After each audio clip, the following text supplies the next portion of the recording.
Good morning बच्चों। कल आप लोगों को हिंदी गद्य के अंतर्गत अजंता पाठ पढ़ाया गया था। अब आप लोगों के गद्य में जो आपके कोर्स में था वो समाप्त कर दिया गया, पूरे चैप्टर समाप्त हुए। पद्य में भी कई चैप्टर हो चुके हैं, कुछ बाकी हैं, किंतु आज हम लोग संस्कृत में जो 2 पाठ शेष रह रहे हैं आपके पाठ्यक्रम के अनुसार, उन 2 पाठों में से आज का हमारा पाठ होगा भारतीय संस्कृति।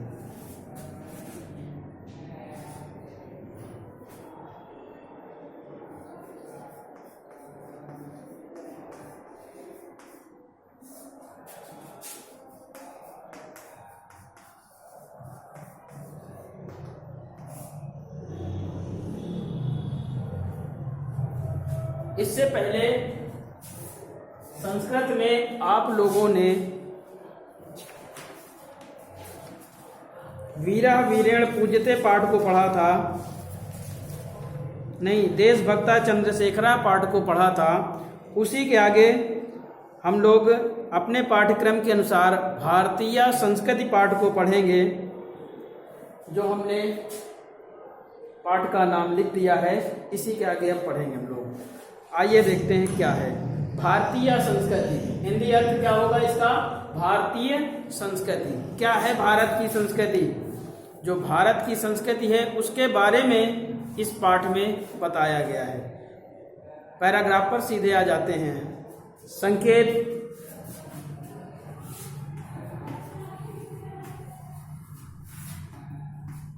संदर्भ,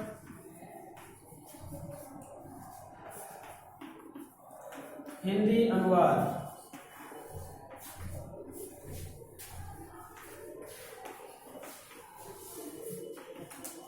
संकेत आप लोगों को हम डाले दे रहे हैं। मानव जीवनस्य,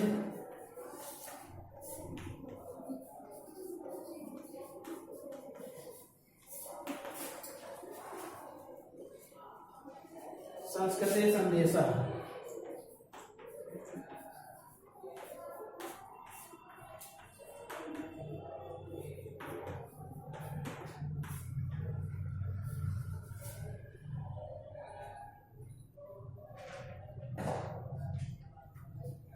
यह आपका संकेत हो गया। संदर्भ जैसे पूर्व में आप लोग लिखते थे वैसे ही लिख लेंगे। हिंदी अनुवाद पर हम सीधे आ जाते हैं। संदर्भ में जैसे कि पाठ का नाम ही बताना होता है, इसमें लिखेंगे हम लोग प्रस्तुत संस्कृत खंड हमारी पाठ्य पुस्तक हिंदी के संस्कृत खंड के कौन से पाठ से? भारतीय संस्कृति नामक पाठ से लिया गया है। सिर्फ इतना बताना होता है। गद्य पद्य में अलग बात होती है, ज्यादा बताना होता है, लेकिन यहाँ पर सिर्फ और सिर्फ पाठ का नाम ही बताना होता है।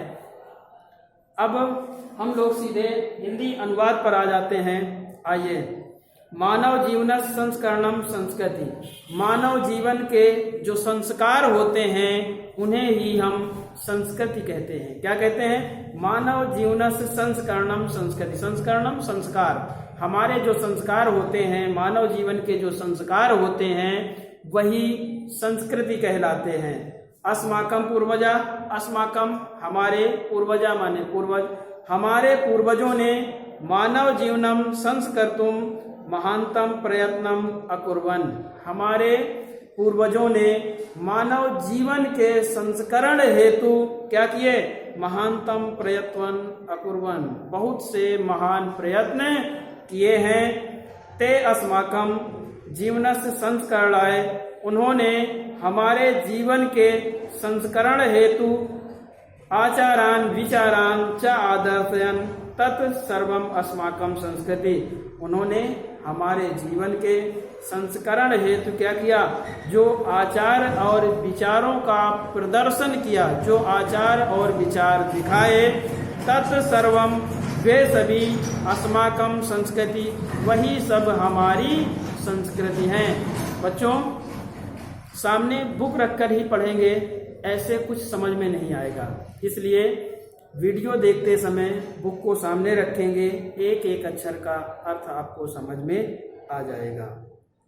आइए अगले पैराग्राफ पर आते हैं। विश्वस्य सृष्टा ईश्वरः एक एव। विश्व सृष्टा माने बनाने वाला या रचना करने वाला। ईश्वरः एक एव इति भारतीय संस्कृते मूलम।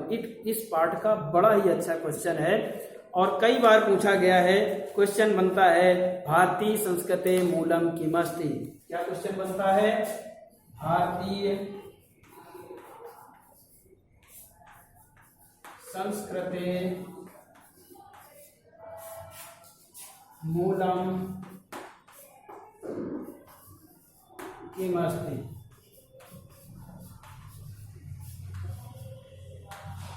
भारतीय संस्कृते मूलम किमस्ति। भारतीय संस्कृति के मूल में क्या स्थित है? क्या स्थित है? इसका उत्तर अभी इसी जगह मिला जा रहा है। विश्वस्य सृष्टा एक एव इति भारतीय संस्कृते मूलम। जब भी ये क्वेश्चन आएगा, इस क्वेश्चन का उत्तर क्या होगा जो हम सुना रहे हैं उसी को लिखेंगे। विश्वस्य सृष्टा ईश्वरा एक एव इति भारतीय संस्कृते मूलम। क्वेश्चन देखें क्या कह रहा है? भारतीय संस्कृति के मूल में क्या स्थित है? तो उत्तर आएगा विश्व की रचना करने वाला ईश्वर एक एव। ईश्वर एक है इति भारतीय संस्कृते मूलम। यही भारतीय संस्कृति के मूल में है। क्या बताया गया? विश्व की रचना करने वाला ईश्वर एक है। यही हमारी जो भारतीय संस्कृति है इसके मूल में है। आगे आएंगे। विभिन्न मतावलंबिना, विभिन्न मतों को मानने वाले, विविधय नामाभि, विभिन्न नामों से एकम एव ईश्वरम भजन्ते। एक ही ईश्वर की उपासना करते हैं या एक ही ईश्वर को भजते हैं। फिर से एक बार देखें।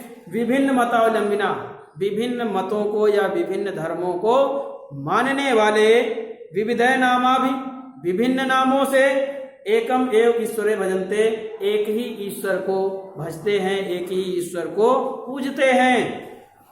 आगे कुछ नाम दिए गए उसी अनुसार। अग्निः, इंद्रः, कृष्णः, करीमः, रामः, रहीमः, जिन्नः, बुद्धः, ख्रिस्तः, अल्लाह इत्यादीन नामाभि एकस्य एव परमात्मनम संति। ये जितने भी अभी सब नाम लिए गए, राम, रहीम, कृष्ण, करीम, जिन्ना, बुद्धा, ख्रिस्ता, अल्लाह इत्यादि जो भी सब नाम लिए गए, ये क्या हैं? एकस्य एव परमात्मना संति।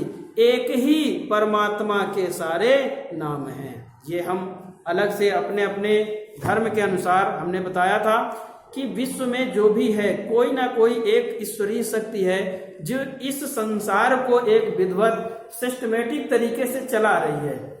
समझ रहे हैं? अब उसी शक्ति को हम लोग अपने अपने धर्म के अनुसार अलग अलग तरीके से मानते हैं। हिंदू धर्म राम को मानता है, कृष्ण को मानता, मुस्लिम धर्म अल्लाह को मानता, मोहम्मद साहब को मानता, ईसाई धर्म ईसा मसीह को मानता, ठीक है, बौद्ध धर्म महात्मा बुद्ध को। तो क्या किया? वह एक ही शक्ति थी। उस ईश्वर को, उस शक्ति को हमने अलग अलग नामों से अपने धर्म के अनुसार पूजना शुरू किया। अर्थ एक ही है, एक ही जगह हम लोग पहुंचते हैं। बेशक अलग अलग तरीके से उसे मान रहे हो, पूज रहे हो, लेकिन वास्तव में हम एक ही शक्ति के सब उपासक हैं, उपासना करने वाले। तो वही यहाँ पर बताया गया। जितने भी ये सब नाम है विभिन्न धर्मों के अनुयायियों के अनुसार, जो भी नाम ये दिए गए भगवान के, ईश्वर के, ये सारे नाम एक ही परमात्मा के अंश हैं, एक ही परमात्मा के अन्य नाम हैं। तम एव ईश्वर जना गुरु इति मन्यते। इसलिए हम लोग गुरु को क्या करते हैं? ईश्वर के समान मानते हैं। यही कारण है कि लोग यहाँ पर हमारी इस भारतीय संस्कृति में गुरु को किसके समान मानते हैं? ईश्वर के समान मानते हैं। अतः सर्वेषां मतानां संभावा संभानास अस्माकं संस्कृते संदेशः। क्या है हमारी संस्कृति का संदेश? क्या दिया? सर्वेषां मतानां संभाव संभानास। हमारे जितने भी ये मत हैं, सब जितने भी धर्म हैं, कैसे हैं? सम्मानास, एक जैसे हैं। इसमें कोई ऊंचा नीचा नहीं है, सभी एक जैसे हैं। यही हमारी किसका? भारतीय संस्कृति का संदेश है। ठीक है बच्चों, तो आज की क्लास यहीं तक रखते हैं। इसके आगे हम लोग कल पढ़ेंगे। धन्यवाद।